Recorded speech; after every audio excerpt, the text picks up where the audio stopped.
سابق وزیراعظم شہباز شریف کے دور حکومت میں کتنی مہنگائی ہوئی اور پاکستان کی معاشی کارکردگی کیسی رہی؟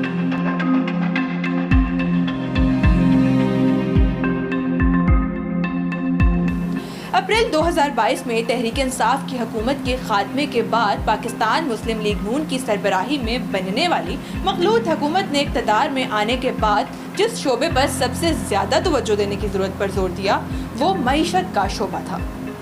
گزشتہ 1.5 سال کی حکومت کے بعد ملک کو ڈیفالٹ سے بچانے اور معیشت کو واپس پٹری پر لانے کے دعوے کیے گئے ہیں، تاہم دوسری جانب صورتحال یہ ہے کہ ملک میں مہنگائی کی شرح تاریخ کی بلند ترین سطح پر ہے اور دوسرے معاشی اشارے بھی گراوٹ کا شکار نظر آتے ہیں۔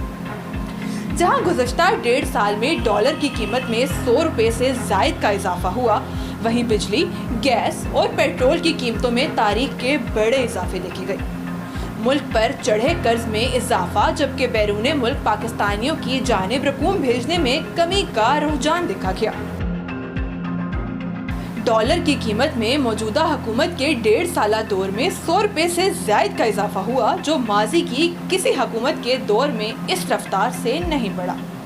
ملکی کرنسی کے مقابلے میں ڈالر کی قیمت میں ہونے والے تاریخی اضافے کا جائزہ لیا جائے تو اس کی سب سے بڑی وجہ پاکستان کے لیے بین الاقوامی مالیاتی فنڈ IMF کے پروگرام کی بحالی میں تعطل اور پاکستان کی جانب سے IMF معاہدے کی شرائط کو پورا نہ کرنا تھا۔